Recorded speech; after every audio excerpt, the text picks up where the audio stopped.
Hola, ¿cómo les va? Muy buenas noches. Bienvenidos a una nueva noche de conclusiones. Aquí estamos para compartir con ustedes un programa más en este 29 año aniversario de conclusiones.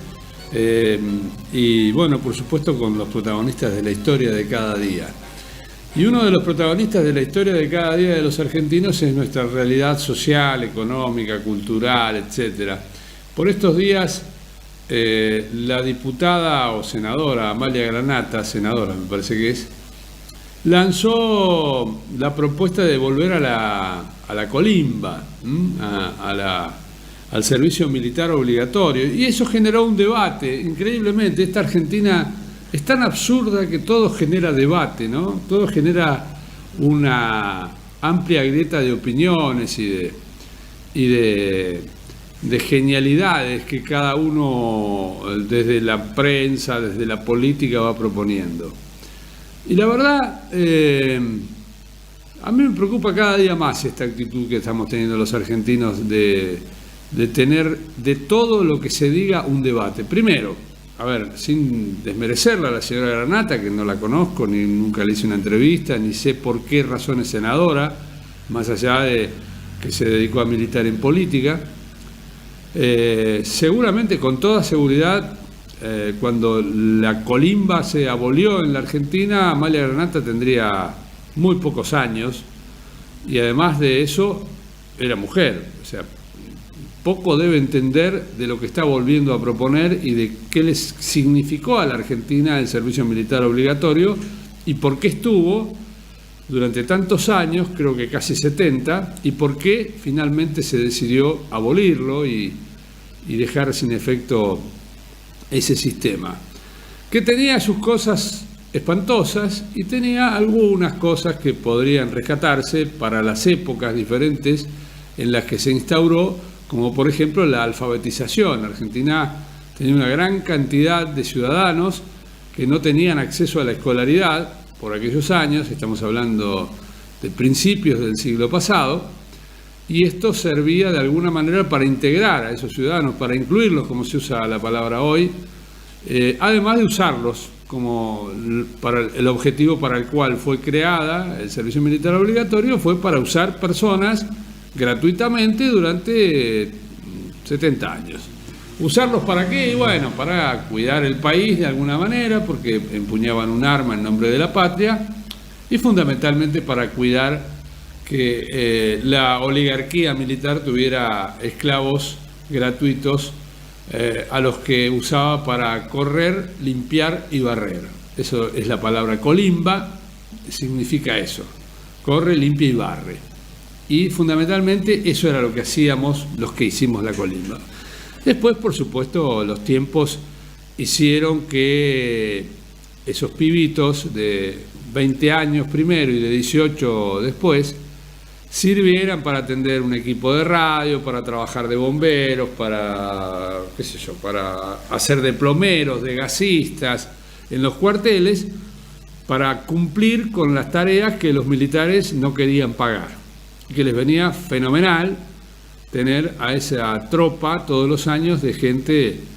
Pero el otro día escuchaba a Aldo Rico comentar este tema muy indignado, diciendo que, por supuesto, lo mismo que estoy diciendo yo, que esta señora que proponía esto no estaba pensando lo que proponía, porque supuestamente la propuesta es, o hubiera sido, si algún día se la debate en algún lado, la de incluir a todos los jóvenes que hoy están, que son los niní, que ni trabajan, ni estudian, ni nada, lo único que están es en la calle o haciendo macanas.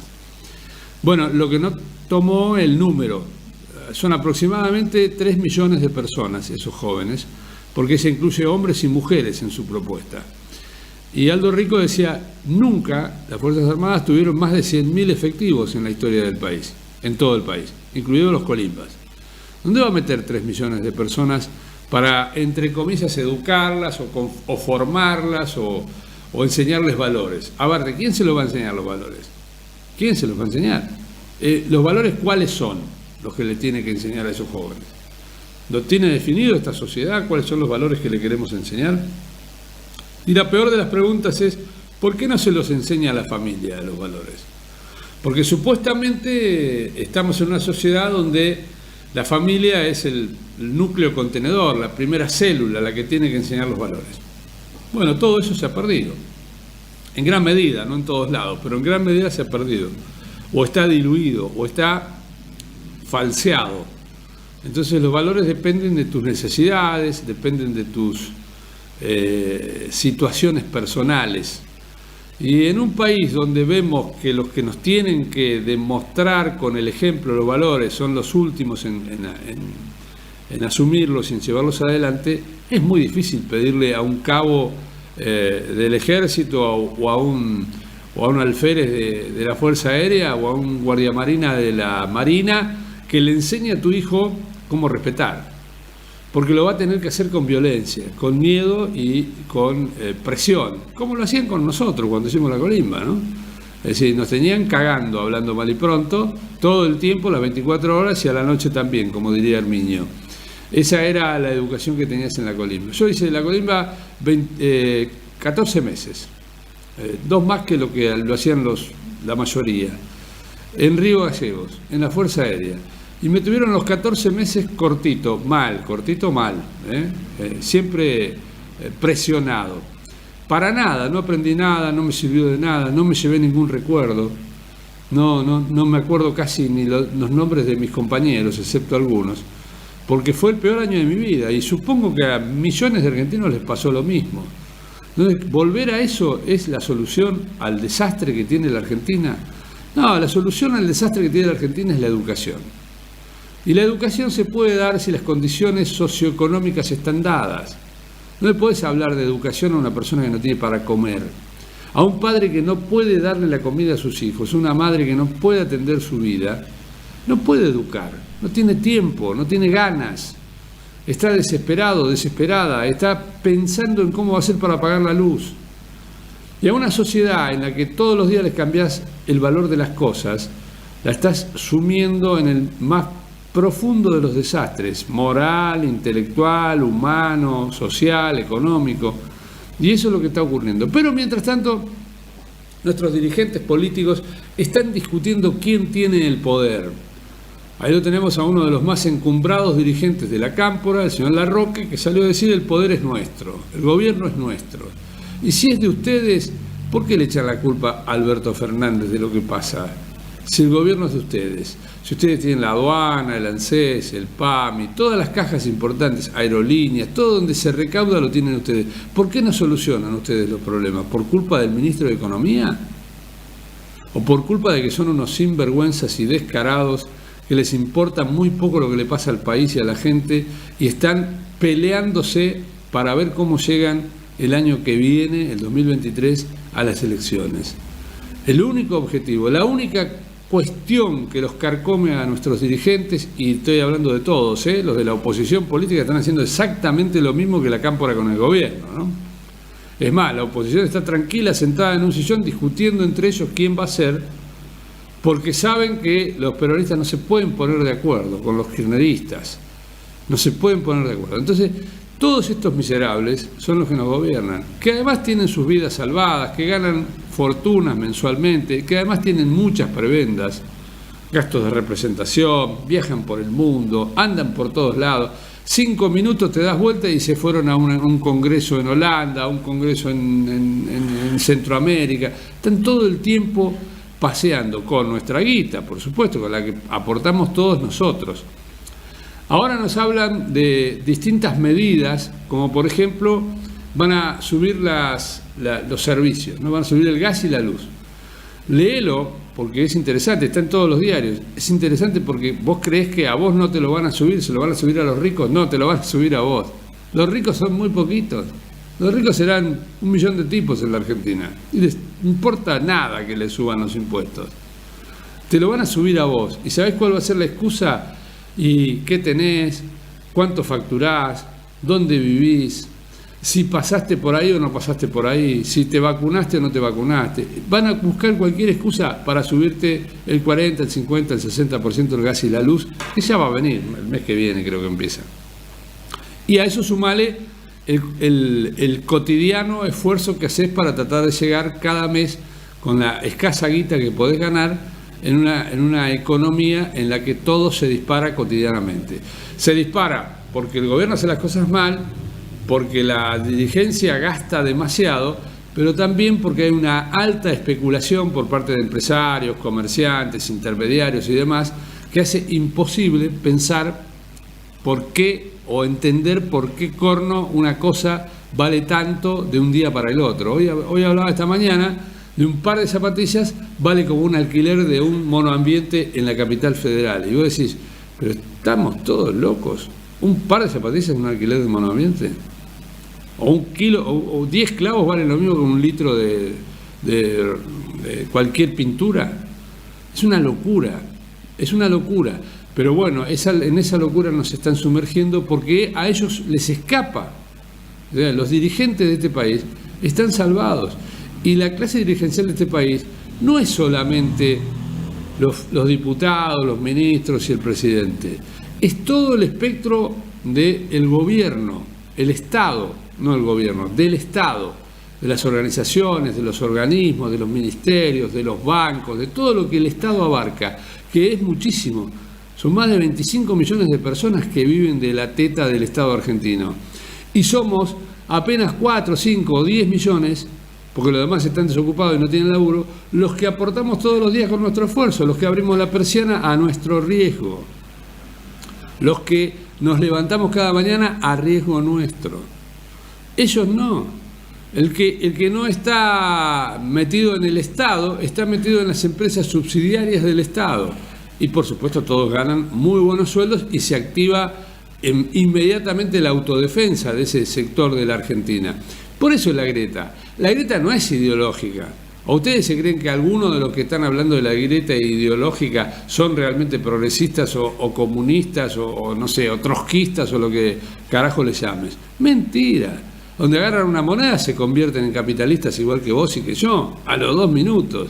Porque esto es Argentina. Esto no es Rusia, ni Cuba, ni nada. Es Argentina. Bueno, también podemos dar ejemplo de los múltiples ricos que hay y toda la autocracia que hay en países que supuestamente son los países que generan la igualdad. La igualdad no existe porque está la maldad de por medio. Lo que no se entiende es que en un país tan generoso como el nuestro, donde todos deberíamos ser felices, estos tipos estén las 24 horas pensando cómo hacernos infelices.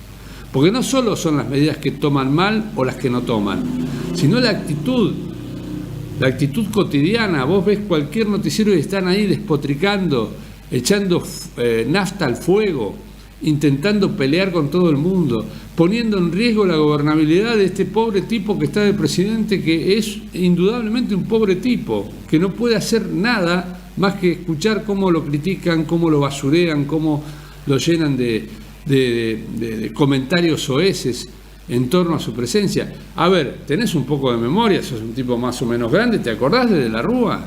¿Te acordás de los 13 paros de Alfonsín? ¿Te acordás de todos los momentos en que estos mismos tipos, los mismos apellidos, la misma gente hizo lo mismo?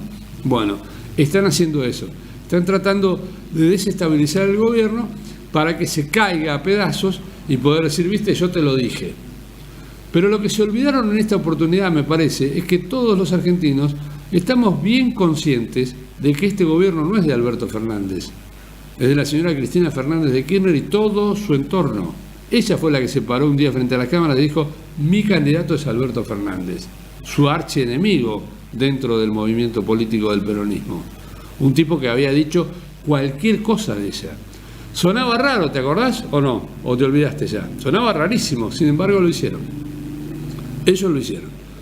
Pusieron al tipo que más los puteaba por televisión en todos los programas durante años como presidente de la nación. Y ahora nos quieren hacer creer que la culpa es del tipo, cuando ellos manejan todos los ministerios, cuando han copado, han loteado el gobierno, como dijo un periodista hace un tiempo atrás. Lotearon el gobierno, se quedaron con los mejores terrenos del gobierno, donde entra el dinero, y ahora la culpa es de Guzmán. ¿De Guzmán? Yo creo que es el final de una era. El otro día lo dijo el médico que está en el radicalismo, ahora no me sale el nombre, lo dijo bien claro, es el final de una era. Y si no es el final de una era, es el final de un país. Se va a hacer realidad el deseo de los brasileros de que esto sea un gran mar, el mar de Argentina. Viste que en Brasil venden los mapas con América del Sur y dibujado un mar, que es el mar de Argentina, porque la verdad somos el arrastre en contra, perdón, hay una mosca, el arrastre en contra de todo lo que nos ocurre somos nosotros. Todo lo que le ocurre a los de alrededor, ninguno tiene inflación, ninguno tiene problema, pero el arrastre es Argentina, los tira para abajo, por culpa de nuestra dirigencia, por culpa de todos nosotros, no sé, me parece que tendríamos que empezar a analizarlo. Vamos a hacer una pausa y ya volvemos.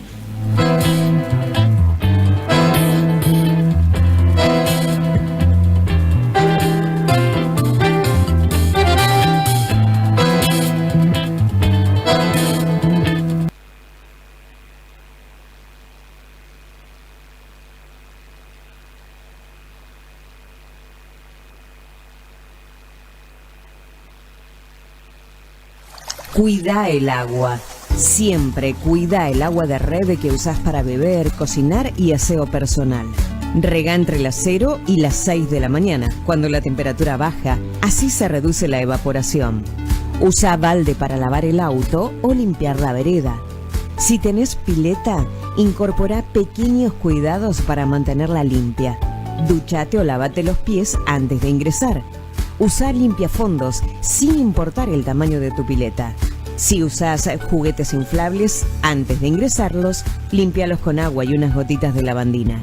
Cuida el agua de tu pileta con productos químicos adecuados, alguicidas, cloro, decantador y miniboyas con pastillas de cloro. Seamos responsables y solidarios en el uso del agua. Es un mensaje de Cleriza.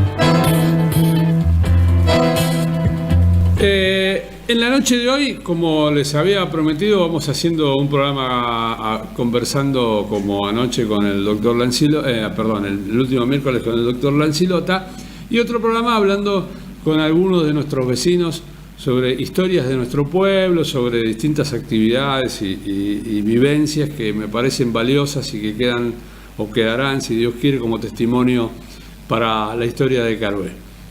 Esta semana lo invitamos a Federico Mateus, Barry, que integra desde que tiene 10 o 11 años, integró una de sus pasiones, que fue la música, y nos hace una recorrida por aquel mundo musical desde la década del 50 hasta ahora, hasta nuestros días, hablando de aquella pasión que despertó en aquellos años la posibilidad de ejecutar música en función de orquestas, de agrupaciones y demás, que fue muy grande en Carué, porque Carué tiene una gran historia turística que por supuesto está relacionada con la música, que era lo que hacía que la gente se divirtiera.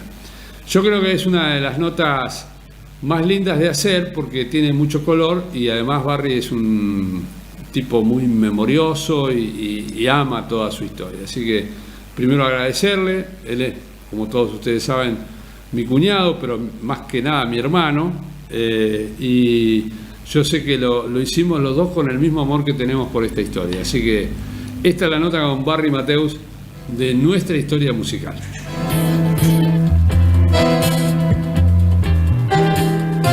Esta recorrida que hacemos por la historia de nuestro pueblo y las personas que han tenido algún grado de protagonismo, vamos eligiendo temas en tanto y en cuanto algunos de ellos los hemos vivido y otros no. Y hoy vamos a hablar de un tema que lamentablemente no nos tocó vivir, porque, por lo menos a mí, ¿no? el fragor de la música en Carué pasó hace muchos años y quedó prácticamente desaparecido durante muchos años más, hasta volver lentamente ahora con la juventud que se dedica un poco más a la música que en otras épocas. Para eso le invitamos a Barry Mateus, Federico Mateus, pero primero queremos conocer tu historia, ¿no? Porque la mayoría de la gente que no te conoce querrá saber de dónde aparecen los Mateus en Carué o cómo empieza tu familia. Bueno, el origen... ¿Y cómo se liga a una de las familias musicales más importantes que tuvo la historia de Carué? El origen de mi familia paterna, el apellido de origen es portugués, pero el origen de mi familia vienen todos de allá de San Sebastián, de los Países Vascos.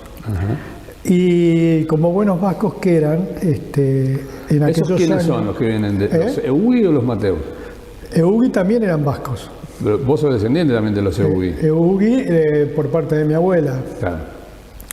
Pero, por ejemplo, cuando mi padre se casa con mi mamá, en aquellos tiempos la cosa era muy fea. Entonces, la familia Mateus no soportaba que mi padre se hubiera puesto de novio con una italiana musiquera. Claro. Piro Santo. Los Piro Santo, todos músicos, y habían vivido toda la vida de la música, y los Mateus vascos. Entonces, no podían ni ver esa relación. O sea que mi padre se casó un poco así como de prepo con mi mamá. Ajá. Y bueno, y ahí está la mezcla, ¿no? Por un lado vasco, por el otro lado italiano, imagínate. Fue terrible. Y tuve un tío también con el mismo problema. Mi tío Oscar Piro Santo, que era el padre de los dos médicos que viven en Olivos, Oscar Piro Santo se casa con una beunza. También vasco. Bueno, también la guerra que le hicieron no te quiero contar, a tal punto que Oscar y la tía Chocha se casaron a escondidas. Bueno, contame la historia de Fred Mateus, de tu padre. Mi padre, no sé, mi padre fue... ¿Él nace en Carué o llega con...? No, él nace en el campo, porque los Mateus tenían una chacrita ahí cerca de Rivera, que no me acuerdo del apellido de la gente que tiene esa chacra. Y después se vienen, cuando fallece mi abuelo Mateus, que falleció muy joven, falleció 44 años, la viuda, o sea mi abuela, se viene a Carué, se radica acá ahí detrás de la iglesia. Esa era Eugui, tu abuela, ¿no? Ella era Eugui. Se radican detrás de la iglesia, en esa casa que al final después mi hermana y yo la vendimos. Ajá. Y en esa casa mi viejo era chico, tendría, qué sé yo, 15 años, 16 años, no sé. Y ahí empezó a trabajar de empleado en el juzgado de paz. Ajá. Él cuando empieza porque aparentemente no quiso hacer carrera universitaria ni nada por el estilo, o no la quiso hacer o por ahí no podían, ¿no? La verdad no que eso no me acuerdo yo. Entonces él entra en el juzgado de paz y después con los años entra a trabajar en la municipalidad. En la municipalidad de Adolfo Alsina llegó a ser secretario secretario municipal, hasta que murió Eva Perón. Ajá. Cuando murió Eva Perón, que había que ponerse un luto, era obligatorio, mi padre, como buen radical de raíz que era, no se puso el luto, lo redujeron a auxiliar. Dejó de ser secretario municipal para pasar a ser un auxiliar municipal como cualquiera. Tu viejo, con la música nada. Nada. Y vos mamaste la cuestión musical con los Piro Santo. Con los Piro Santo, ahí empieza. ¿Y cómo es la historia de la familia Piro Santo? ¿Quién llega de Italia? ¿Llega el papá de todos o el abuelo? El que llega de Italia es el abuelo Piro Santo, José Piro Santo. Pero es el papá de tu mamá. El papá de mi mamá. O sea, era italiano. Claro, era italiano. ¿Y qué actividad hacía José Piro Santo? Músico. Músico. Tenían una banda, en aquellas épocas las bandas eran grandes, tocaban en una banda. Una banda de música como la del ejército. Sí, una banda propia. Sí, la banda. No era la banda municipal. Claro, la banda, él trabajó en una banda en Bolívar, después trabajó en una banda en Rauch. Ahí en Rauch es cuando nace mi madre. Claro. Pero siempre fue músico. Siempre fue músico. Y los Piro Santo, todos los hijos, todos, incluyendo hasta mi madre, todos tocaban el piano. Claro, cuando decís todos, la gente se imagina 3 o 4, eran como 8, ¿no? Eran 10. 10. Claro. Todos músicos. Todos músicos, todos ¿Eso tocaban. ya la mayoría nacieron en Carué o no? No. No, bueno. mi madre nació en Rauch. Acá en Carué creo que nació nada más que la tía Elsa, que era la señora de Pichón Gómez, y Héctor Pirosanto, el más chico, que se murió hace poco, que vivía en Patagones. Hay una historia muy particular en los Pirosanto, que es la de China, que fue profesora de piano de medio pueblo, ¿no? Durante Bueno, años. China llegó a ser pianista de la Orquesta Pirosanto. Claro. Cuando la Orquesta Pirosanto tocaba en el Hotel Las Delicias en Epecuén, que en aquella época los bailes en el Hotel Las Delicias eran bailes de lujo. Digo de lujo porque antes los hombres iban de smoking, De etiqueta, y las mujeres claro. con vestido de noche iban a los bailes. En esa época la Orquesta Pirosanto funcionaba, ya tocaba el tío Josecito el violín, todo. ¿Quién era el director? ¿José el padre o Josecito? No, Josecito. Josecito. Siempre fue Josecito, joven, pero él fue siempre el director de la Orquesta Pirosanto, porque era el que más sabía de música. Y la tía China fue pianista en esa época, en la época de los bailes de las delicias, la tía China era la pianista. Y César tocaba la batería. Claro. Era el más chico, uno de los más chicos. Claro, era uno de los más chicos. Después, con los años, César pasa a ser el pianista de la orquesta. Claro. Y Héctor, que era más chico, pasa a ser baterista y violinista también. Tocaba segundo violín. Para ordenarnos en la línea de tiempo, aquella orquesta, primera orquesta Pirosanto, Sí. después de que se establece... No me pregunte hasta qué año funcionó. No, pero fue contemporánea de la orquesta Prícolo y de la orquesta Buscarini. Claro, no, eran contemporáneos cuando Josecito era el director y ya andaba la orquesta Prícolo y andaba la orquesta Buscarini en esa Son época. más o menos del mismo tiempo. En el mismo, más o menos O en sea, el mismo estamos tiempo. hablando de 3 Sí, orquestas. sí, y eran ¿cómo es que se dice? Rivales. Claro, eso es lo que te quería. Eran Digo, rivales. estamos hablando de 3 orquestas grandes, porque bueno, salvo los Prícolos que eran un poquito menos, los Buscarini también eran como Pero 8. yo me acuerdo, yo te puedo contar algo que escuché de chiquito. Por ejemplo, había bailes en la sociedad italiana, los famosos bailes de carnaval, y suponete que mi tío Josecito se ocupaba de averiguar cuánto cobraban los Buscarini o los Prícolos Para hacer la para competencia. tocar en los bailes. Entonces él después iba y les pasaba menos, Claro. para ganarles el baile a los otros. Yo escuché por ahí a algunas personas grandes hablar del tema y decían que los Prícolos eran los mejores músicos, Sí. los Buscarini eran los intermedios y los Pirosanto eran los más divertidos. No en calidad, ¿no? Claro. Mejor, lo más Lo que pasa es que los más los prolijos. Pirosanto eran los que más vendían. Claro. Los que más vendían. Era, qué sé yo, es como sigue pasando ahora. Siempre hay uno que a lo mejor no es el mejor, pero vende lo que hace, ¿viste? Y en esa época, ¿Llegaste a ver tocar alguna de esas orquestas? claro, Josecito se pelea con César. Se peleaban mucho cuando ensayaban y todo. Como buenos tanos. Sí. Y César un día dijo, yo me voy a hacer mi propia orquesta. Ah, ahí mismo. Y se fue de la orquesta de Josecito. Upa. Llegó un momento que Josecito terminó con músicos, no me acuerdo bien, pero me parece que Armando Buscarini le tocaba el piano. Sí, yo tengo fotos. Sí. A Josecito. Bodín, Buscarini. Claro. Y César, Bobby Farías tocaba el bandoneón. Babi Farías se fue a tocar con César. O sea, se abrieron. Se abrieron los dos hermanos e incluso se abrieron a un punto que no se daban pelota. Ajá. No se daban bola. Después con los años, más o menos empezaron otra vez, ¿qué haces? ¿Cómo te va? ¿Qué sé yo? Pero los dos tíos esos míos estaban... Una pelea. Se habían separado y antes las separaciones eran así, tipo AMPA, ¿viste? Yo me voy por acá, vos te vas por allá y nos hacemos la guerra. Así fue, ¿Y ¿viste? tocaban generalmente en los bailes de la sociedad española o de las romerías? Sociedad española. ¿La romería española o la sociedad italiana, no? La sociedad italiana. Eran ¿Había los otros bailes lugares? más donde iba toda la gente. El Hotel Las Delicias y... El Hotel Las Delicias, después En Minas se ha visto fotos. Después se inventó en Epecuén, porque mucha gente dice que en Epecuén el primer recreo bailable fue La Tierrita. Ajá. Y es mentira. Ah, ¿no? Es mentira. El primer recreo bailable que hubo estaba frente a Las Delicias, que era donde después hicieron las termas La Cave. Ah, mira vos. Ahí había un recreo que se llamaba recreo Wagner o algo así, porque el dueño era un alemán. En ese recreo iban a tocar las orquestas acá de Caruel. ¿Era al aire libre o...? Al aire libre. Mirá vos. Sí, sí. Barry, ¿y cuándo empezaste vos a tocar en la orquesta? Y yo tenía, mirá, yo tenía 10 años, 11 años, todavía no había empezado primer año en el colegio.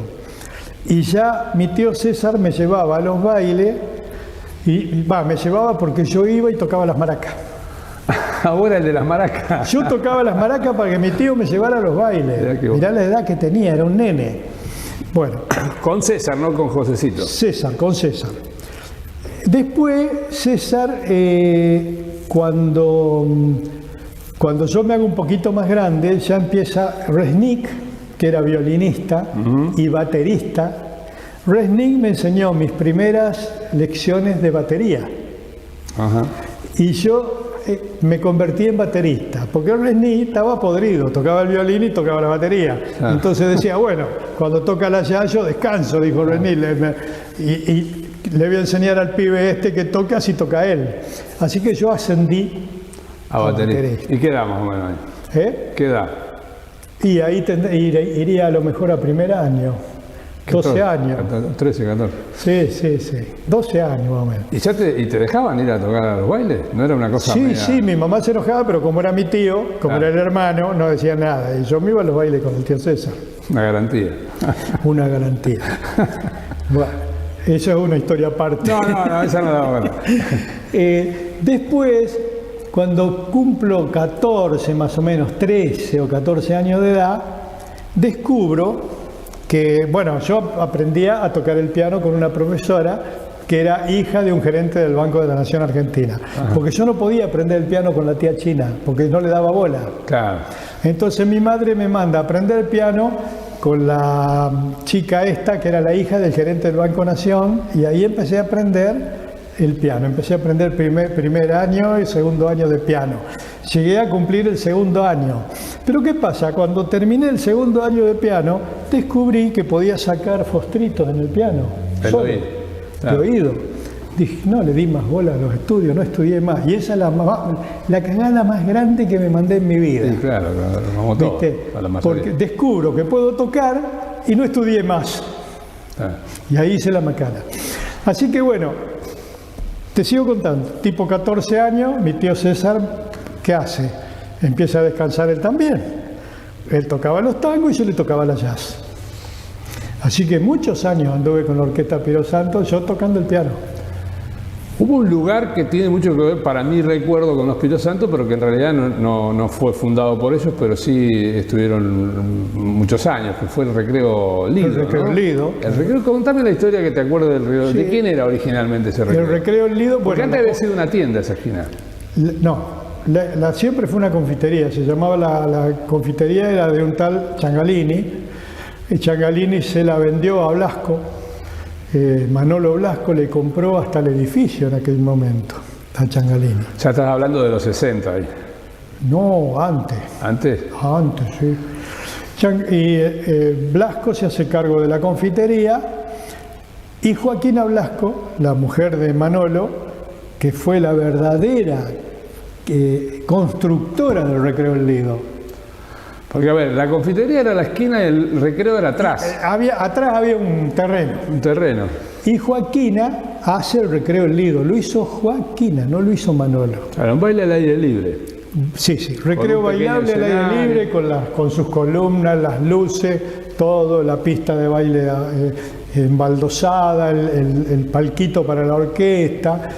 Allá la entrada. Era como originalmente, después fue el Bim Bam Boom, nada más que al Bim Bam Boom le pusieron techo. Claro. Joaquina Blasco fue la que creó el Recreo El Lido. Bueno, ¿y ahí qué pasa? Ahí entra César a tallar. Manolo lo tenía César como orquesta oficial. Así que jueves, viernes, sábado y domingo en verano, bailes en El Lido. Todos los días. 4 días en la semana. ¿Se cobraba la entrada o era gratis? Se cobraba la entrada, sí. Las mujeres que entraban primero, antes de las 10 de la noche, no pagaban. ¿Y hasta qué hora tocaban? y hasta las 1, 2 de la mañana. Ah, temprano, sí. El baile arrancaba a las 10. ¿Y no les competía Epecuén? No, Epecuén no hacía fuerza para nada en esa época. No. No, los bailes estaban acá. Pues sabés que en aquellas épocas la orquesta a las 10 en punto, pero arrancaba 10 en punto, arrancaban con el paso doble y arrancaba el baile. Y el baile siempre con un paso doble. Mesas y sillas de chapa. Mesas, sillas de chapa. Las primeras mujeres que entraban al baile siempre eran la señora de Mitirieri, la vieja. Sí, la mamá Mitirieri, de Coca. con las 3 hijas. Mechi, Mitirieri, la más chica, tenía la edad mía. ¿Hacían giras esas orquestas también, no? ¿Iban a los otros pueblos? Sí, todo el invierno. César tocaba todo el invierno. Todo el invierno. Tocábamos viernes, sábado y domingo seguro, y a veces algún jueves. ¿A dónde? ¿En clubes? ¿En lugares? En clubes, en lugares, íbamos a tocar hasta acá, Arroyo Venado. No, ¿qué estoy diciendo acá? Yendo a Puan, ¿cómo es? Erice. Íbamos a tocar a Erice, un salón ahí. Precioso. Íbamos a todos lados a tocar. Sí. Fue una época en que no había orquesta. Me acuerdo que en un momento de la historia musical de Caroé estaba Godo y Piro Santo. Eso te iba a recordar a Godo. Nada más. Que Godo hacía giras hasta el sur. Donde estaba Godo estaba acá y César estaba acá. Godo estaba acá, César estaba acá. Pero claro, se dividían la zona. Toda esta zona de los pueblos de acá y de La Pampa. Vamos a contarle a la gente que no sabe que Godo era Godofredo Moscoso, director de una orquesta de Rivera que fue muy famosa en su momento. Muy famosa. Famosísimo, muy bueno, sí. Muy buen músico. Bandoneonista él. Sí, no, es un loco bárbaro, pero qué músico, ¿no? ¿Quién fue a tu criterio el mejor músico que conociste entre los músicos caroenses? ¿De acá dando vuelta? Sí. ¿A quién admirabas, por ejemplo? Claro. Seguramente a alguien admiraba. Eso es lo que yo te quería decir. Me gustaba mucho cómo tocaba el violín el tío Josecito. Era realmente un exquisito. Dicen que era muy buen músico, ¿no? Era un exquisito. Me gustaba mucho cómo tocaba el bandoneón Atilio Folini. Era un bandoneonista, pero no era demasiado así firuletero, pero era seguro, preciso, ¿viste? Era un bandoneonista bárbaro. Atilio Folini. Y un señor. Claro. Después me gustaba bastante Babi Faría. Babi Faría fue como una especie de heredero de Folini. Claro, Babi era de tu generación casi, ¿no? Por ahí. Sí. Pero, qué sé yo, músicos de acá de Caroé que yo admirara, más o menos. ¿Y de las otras orquestas, de los Buscarini o de los Prícolos, conociste alguno? Sí, los he visto tocar y todo, pero a mí me sonaban, qué sé yo, no quiero decirlo porque... No, decilo, si la idea es conocerlo. En aquel momento a mí me sonaba tanto la orquesta Buscarini como la orquesta Prícolo, me sonaban aburridas. Me sonaban así como ese tango, chon, chon, chon, chon, chon. Todo así, era algo... Eran buenos músicos, pero no... A ver, ¿cómo te explico? Como un cantante hoy. Si vos no vendés lo que hacés, por mejor cantante que sea, si no vendés, no vendés, ¿viste? Y esas orquestas eran así. Eran muy buenas musicalmente hablando, pero no vendían lo que hacían. La gente no... Sin embargo, se sentaba César en un piano, le entraba a tocar unos fostritos y volvía loco a todo el baile. Claro.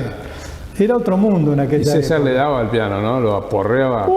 Y qué bien tocaba. Yo lo vi, a César sí lo vi. ¿Sabés cómo tocaba ya César? Era buenísimo. Era buenísimo. ¿Y cuándo se empieza a terminar a tu criterio esa época dorada de las orquestas? Porque Josecito fallece, muy joven también. Sí. Falleció Josecito, quedó César solo. Después con los años, ¿sabes por qué se empezaron a caer todas esas orquestas famosas, así como César, como Godo, yo? Porque se inventaron los boliches bailables. Claro. Cuando empezaron los boliches bailables, que el primero fue acá en Caroé, fue el Croto Andrañe cuando pone Santa Rosa. Ya ahí nomás los bailes de fin de semana les hacía un agujero así. Claro, porque ahí no había orquesta. ¿O sí? No, eran grabaciones. No, eran grabaciones. Grabaciones, nunca había orquesta. El disco los mató, digamos. El disco los mató, claro. El disco, como después con los años las videocaseteras mataron el cine, ¿viste? Claro, sí. Un poco igual fueron resurgiendo de a poquito. Sí, la suerte es que hubo, como decís vos, como dijiste vos en la introducción, hubo un periodo de mucho silencio en Carué respecto a la música, y después empezó. Y ahora, gracias a Dios, hoy pegás una patada en el piso y saltan 10 chicos, 10 bandas tocando. ¿viste? En ese periodo de mucho silencio, si yo no me equivoco, Bim Bam Boom, Bender y algunos clubes de campo como La Conquista, eso, mantuvieron viva esa llama. Sí, un poquito. Y vos fuiste protagonista, pues. Vos también tocaste en Bim Bam Boom, en esa época en que ya no había más orquesta. Toqué lo de Bender también. Cuando todo era sintetizador, batería y bajo, ¿no? Sí, yo tocaba por ejemplo, una temporada, 2 temporadas enteras tocamos con un grupo que teníamos que se llamaba Los Diablos en el Bim Bam Boom. Tocamos 2 temporadas enteras. 2 temporadas, ¿qué le estás diciendo a la gente? ¿De lunes a viernes? De lunes a viernes, todos los días se tocaba, todas las noches. De lunes a lunes. De lunes a lunes. El único día que no tocábamos era a veces un sábado porque César traía a lo mejor alguna orquesta o un número artístico. Alguna orquesta de afuera, que era siempre los sábados. Porque era la orquesta estable del Bam Boom. Nosotros éramos lo estable. Claro. Batería, Cacho Graf y canto.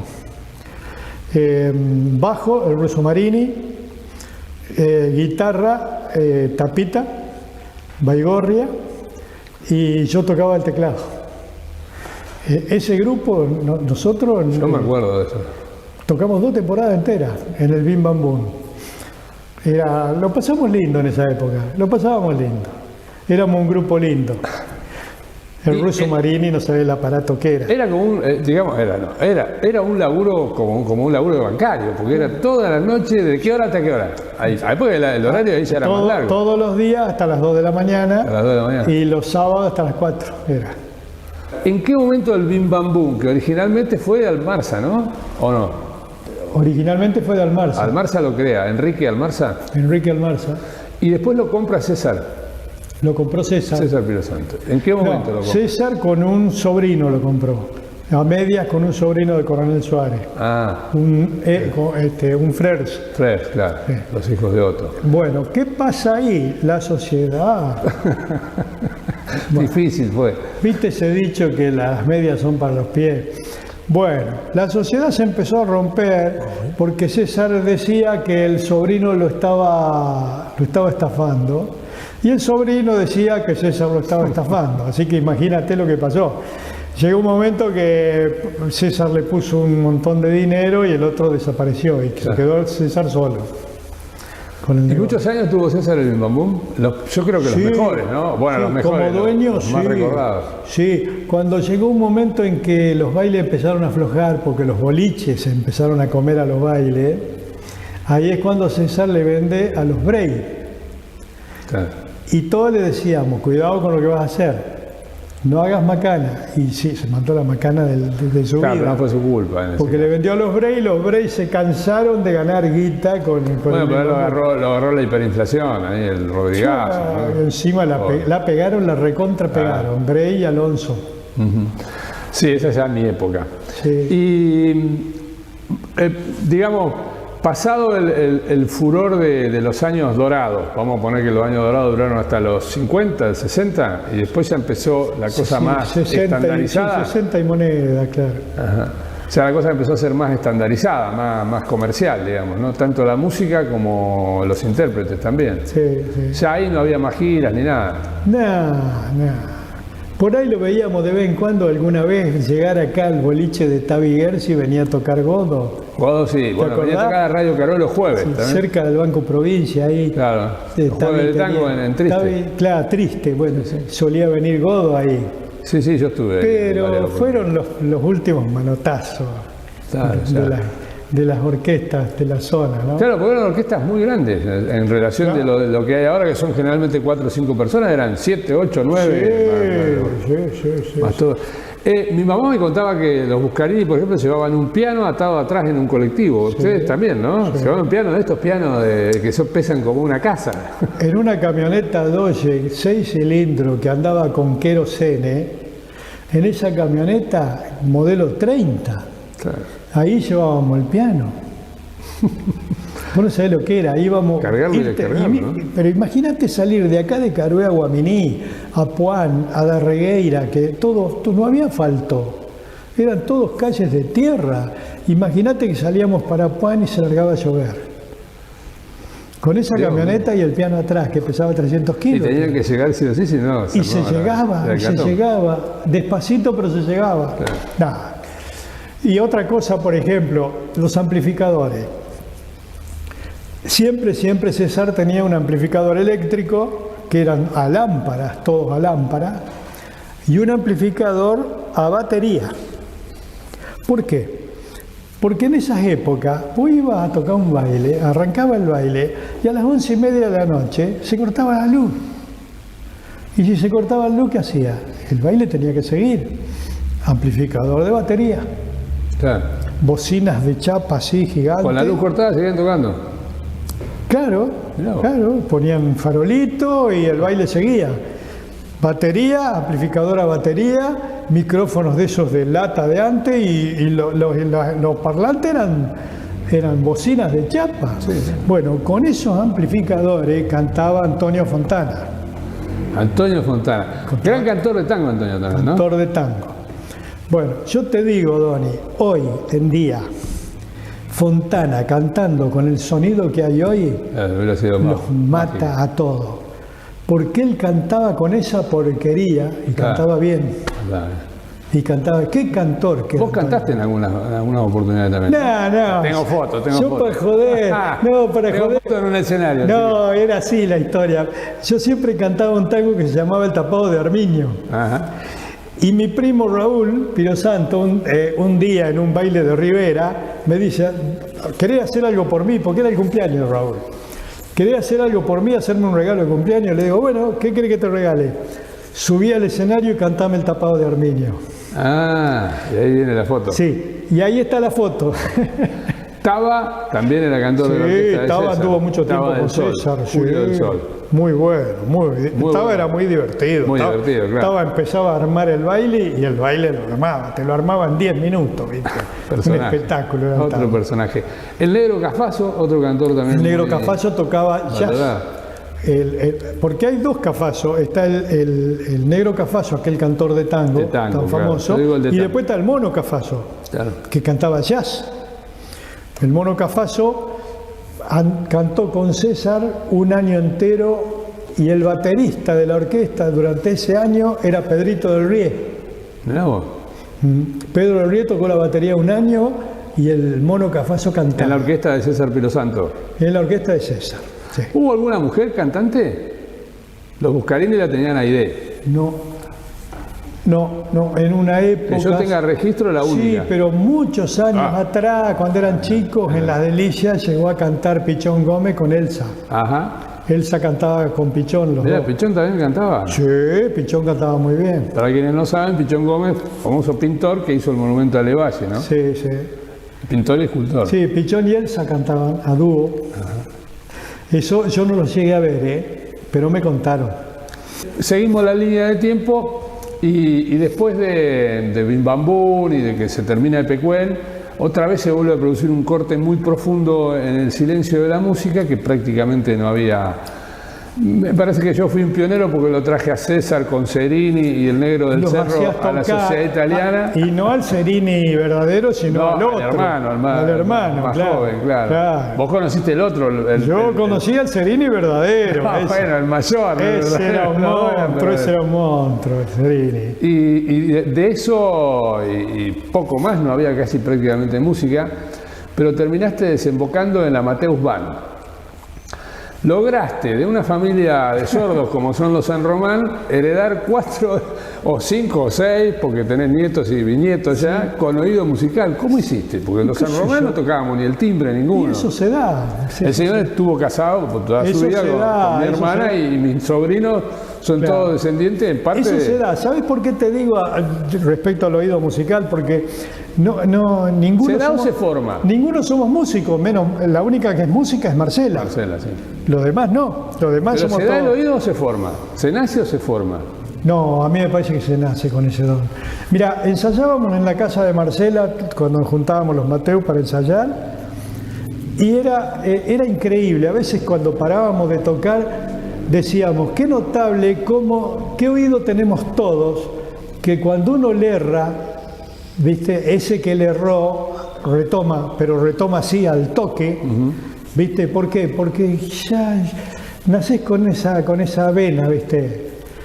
Que otros no se dan cuenta. No. Nosotros de los errores nos dábamos cuenta al toque, así, ¡pum!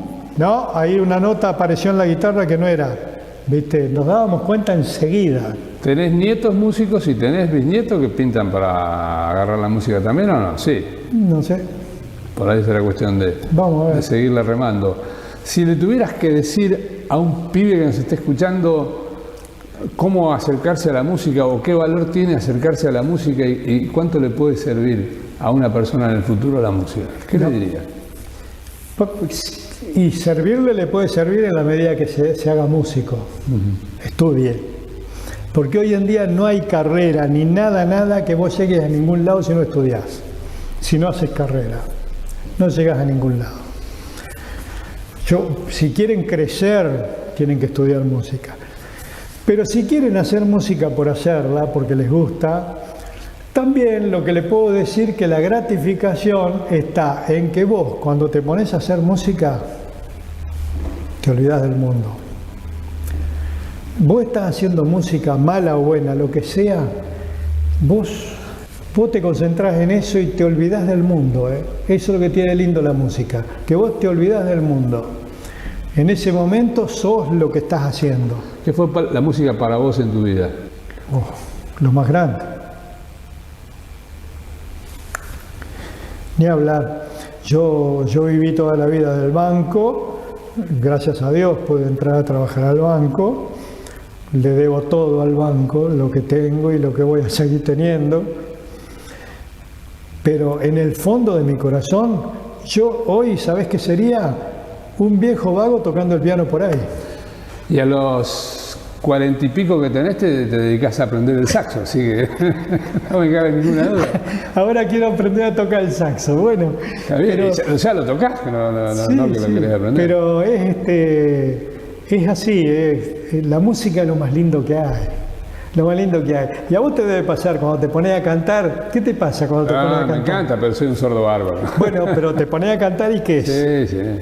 ¿Qué pasa ahí? Es una alegría. Ahí desapareciste. Es una alegría, claro. Desapareciste. Es como que te vas por el... Sí, estás arriba de una nube en otro lado del mundo. Estás en otra dimensión. Para cerrar la nota quiero que me toques un pedacito de alguna de las características que se tocaban en el cierre o la apertura de alguna de las orquestas. Sí. Te agradezco, en serio, ha sido una nota preciosa. Me encantó hablar de esta historia porque vos sos testimonio viviente de una época que para mí debe haber sido fantástica. Sí. Mirá, yo era chiquito, debía ser así de alto. Y me veo parado al lado del escenario de la Tierrita, en Epecuén, viéndolo tocar al viejo Rigerman. Al padre, claro. Al viejo. Claro. Y el Eleuterio era un pibe que lo acompañaba al padre. Claro. Yo lo llegué a ver tocando en la Tierrita, al viejo Rigerman. Yo gracias hice una nota con el Eleuterio donde me Qué contó. Músico era el viejo Rigerman. ¡Oh! Dios mío, lo que tocaba el acordeón. No sabés, le volaban las manos en el teclado. Qué lindo, Impresionante. Gracias, hermano, por la nota, Muchas gracias.